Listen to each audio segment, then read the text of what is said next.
अस्सलाम वालेकुम। बात करते हैं हम Dalton's law of partial pressure की। अगर हम कहते हैं कि हमारे पास दो गैसेस हैं, हमने उनको अलग अलग जो है वो रखा हुआ है। हम यहाँ पे हमारे पास ऑक्सीजन गैस है, ये इसके मॉलिक्यूल्स हैं। इस टाइम इस गैस का प्रेशर है 100 टॉर फॉर एग्जाम्पल, और दूसरी गैस है हमारे पास हाइड्रोजन। इस गैस का इस टाइम जो प्रेशर है फॉर एग्जाम्पल ये 200 टॉर है। हम कहते हैं कि अगर हम इन दोनों गैसेस को एक ही कंटेनर में ले आए, अभी ये अलग है, ये प्रेशर एक्सर्ट कर रही हैं। अगर हम इन दोनों को एक ही कंटेनर में ले आए तो ये कितना प्रेशर एक्सर्ट करेगी और ये कितना प्रेशर एक्सर्ट करेगी, और फिर टोटल प्रेशर क्या होगा।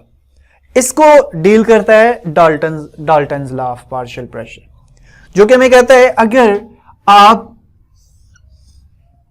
डिफरेंट गैसेस को मिक्स कर दें तो वो जो प्रेशर एक्सर्ट करेंगी, जैसे यहां पे मैंने ऑक्सीजन और हाइड्रोजन ली है, तो जब हमने इन दोनों को इस एक कंटेनर में इकट्ठा कर दिया तो ये ऑक्सीजन यहां पर भी 100 टॉर प्रेशर एक्सर्ट करेगी। हाइड्रोजन अगर यहां पे है तो हाइड्रोजन भी यहां पर जितना वहां पे एक्सर्ट करती थी, अगर वहां पे 200 टॉर है तो इधर भी 200 टॉर ही एक्सर्ट करेगी। तो इसका मतलब है कि फिर टोटल प्रेशर कितना हो गया, तो टोटल प्रेशर जो है ये हमारे पास आ जाएगा 300 टॉर। तो हम फिर कह सकते हैं डाल्टन्स लॉ कहता है कि total pressure exerted by non reacting gases, जो टोटल प्रेशर है जो दो या दो से ज्यादा जितना भी मिक्सचर है, total pressure exerted by non reacting gases is equal to the sum of their individual partial pressures. इसको लिखते हैं फिर इसको फर्दर देखते हैं। Total pressure exerted bye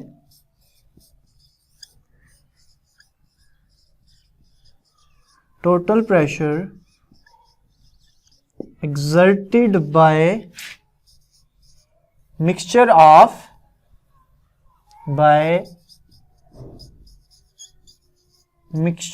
of non-reacting gases is equal to the sum of their individual partial pressures। अब इसमें दो तीन चीजें हमें देखनी पड़ेंगी। पहली बात, हम बात करें टोटल प्रेशर की जब हम गैसेस को मिक्स करते हैं, लेकिन कौन सी गैसेस है? Total pressure exerted bye mixture of non reacting gases. ये इंपॉर्टेंट चीज है।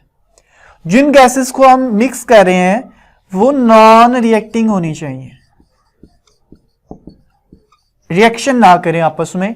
जबकि दूसरी एक और बात इसमें होनी चाहिए कि वो आपस में इंटरेक्ट भी ना करती हो। इंटरेक्शन मतलब उनमें कोई किसी किस्म के इंटरमॉलिक्यूलर फोर्सेस नहीं होनी चाहिए, नो अट्रैक्शन। अगर अट्रैक्शंस आ जाएंगी तो प्रेशर जो है ना वो डिस्टर्ब हो जाता है, प्रेशर में जो है वो कमी आ जाती है, जिसको हम आगे वैन डर वाल इक्वेशन से भी एक्सप्लेन करते हैं। तो ये दो चीजें होनी चाहिए, और जबकि वो इक्वल होती है, is equal to sum of their individual partial pressure. Individual partial pressure क्या होता है? इस टाइम यहां पे टोटल प्रेशर है 300, जबकि यहां पे ऑक्सीजन का जो इस मिक्सचर में जो ऑक्सीजन का जो प्रेशर है, ये वो प्रेशर है जब ये बिल्कुल अकेली थी, अलग थी, आइसोलेटेड थी, तब जो प्रेशर था इस कंटेनर में आके उस प्रेशर को हम पार्शियल प्रेशर बोलते हैं। क्योंकि पार्शियल कहां से है? पार्ट से पार्शियल। तो इस यहां पर मिक्सचर में इसका कितना हिस्सा है, कितना पार्ट है टोटल प्रेशर में? देखें, अगर तो एक सिर्फ ऑक्सीजन है तो उसमें हम पार्ट की बात तो नहीं करेंगे, उसका अपना प्योरली ऑक्सीजन का प्रेशर है। अब पार्ट की बात वहां पे करते हैं जहां पे मिक्सचर दो तीन चीजें आ जाती है, फिर हम कहते हैं इसका इतना हिस्सा है, इसका इतना हिस्सा है, इतने हिस्से मिलके तो इन्होंने जो आपस में टोटल चीज बनाई है। तो इन गैसेस पे अगर तो ये गैसेस आपस में नॉन रिएक्टिंग है और इनके दरमियान कोई अट्रैक्शन नहीं है, तो इसका मतलब है इस टाइम ये जो गैसेस हैं ये इंडिविजुअली बिहेव कर रही हैं, बिहेविंग इंडिविजुअली, मतलब कि एक गैस को दूसरी गैस के होने या ना होने से कोई फर्क नहीं है। वो जब अकेली गैस थी ऑक्सीजन तब भी 100 टॉर था, वो किसी दूसरे से मिक्स कर गई है गैस तो अब भी 100 टॉर है, तो वो इंडिविजुअली बिहेव कर रही है।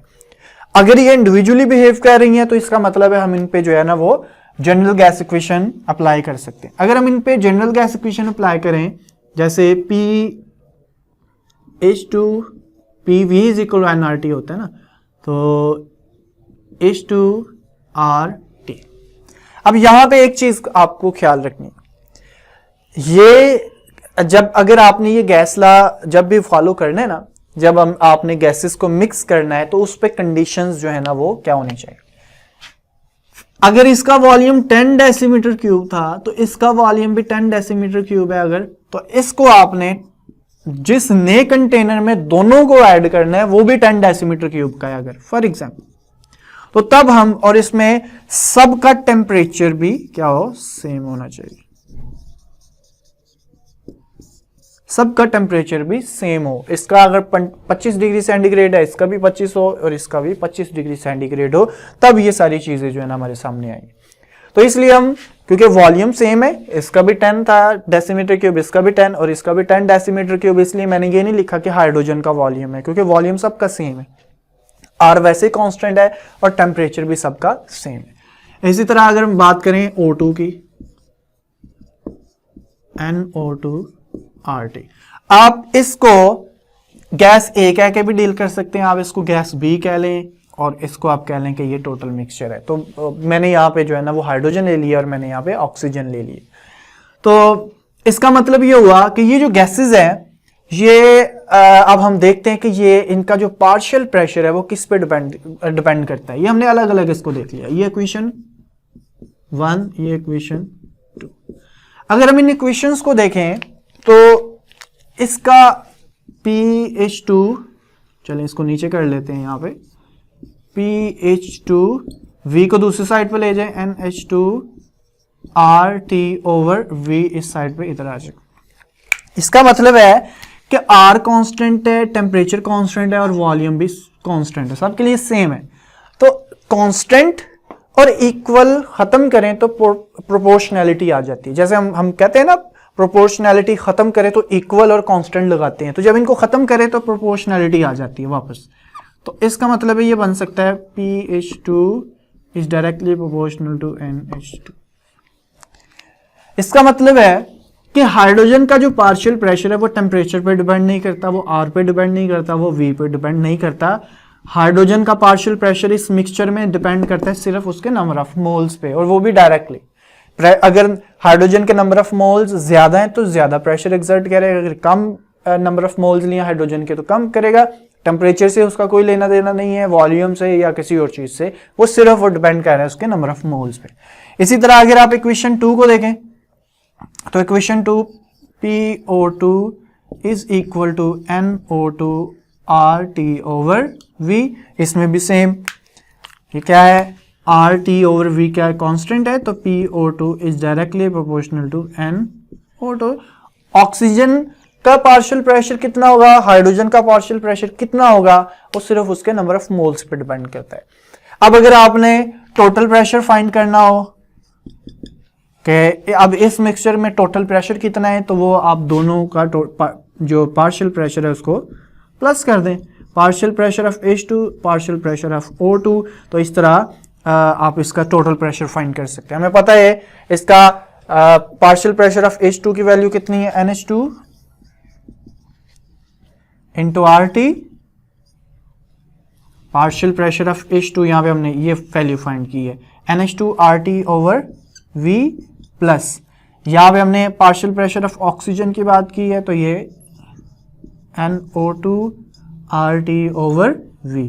अब इसको मैं पहले भी बता चुका हूं कि आप इसको गैस A B कह लें, ठीक है, उससे कोई फर्क नहीं पड़ता। अब इसमें अगर आप देखें तो RT ओवर V जो है यहां से कॉमन आएगा, तो P टोटल जो है ये इक्वल हो जाएगा NH2 plus NO2 R T over V क्या आ जाएगा, कांस्टेंट आ जाएगा। अब ये number of moles of hydrogen और ये ऑक्सीजन के हैं, तो इसको हम टोटल नंबर ऑफ मोल्स कह सकते हैं, एन टी। तो P T is equal to N T R T. अब इस v को जो है इस साइड पे ले आए, तो ये P T V is equal to N T R T. तो ये टोटल प्रेशर आप इस तरह फाइंड कर सकते हैं, और ये जनरल गैस इक्वेशन हो जाएगी जो टोटल आपका जो मिक्सचर ऑफ गैसेस है उनके लिए। अब हम बात करते हैं आगे कि अगर हमने किसी एक हमने गैसेस को मिक्स कर लिया है, हमें टोटल प्रेशर का पता है, अब हमने किसी एक गैस के प्रेशर को फाइंड करना है, जैसे गैस ए का फाइंड करना है या गैस बी का फाइंड करना है, तो वो कैसे करेंगे अब उसको देखते हैं। फॉर एग्जांपल हमारे पास गैस ए है, तो गैस ए के लिए P A V is equal to N A R T. अगर गैस बी है तो P P V is equal to N B R T. Equation 1, equation 2। अब अगर इनका टोटल अगर देखना हो तो हमें पता है टोटल क्या होता है, P T V is equal to N T R T. जी, तो अब आपने क्या करना है, अगर आप चाहते हैं कि हम फाइंड करें कि पार्शियल, इस जो मिक्स हमने इनको कर लिया, ये मिक्स है इस टाइम, तो इसमें टोटल प्रेशर इतना है तो ए का कितना होगा, तो उसको फाइंड करने के लिए आपने किसी भी इक्वेशन को, जैसे ए को फाइंड करना है तो इसको आपने डिवाइड कर देना टोटल पे। तो P A V is equal to N A R T, और इसको डिवाइड कर देना आपने पी टी वी, और इस साइड को एन टी आर टी। तो वॉल्यूम से कैंसिल, आर टी से कैंसिल, तो आपके पास बचेगा P A over P T is equal to N A over N T. आपने क्योंकि पी ए फाइंड करना तो पी टी को भी उस साइड पे ले जाए, तो P A is equal to N A over N T into P T. अब अगर आप देखें तो यहां पे आपको एक रेशो नजर आ रही है, इसको सिंप्लीफाई कर देते हैं। ये जो रेशो है ना, इसको हम बोलते हैं मोल फ्रैक्शन।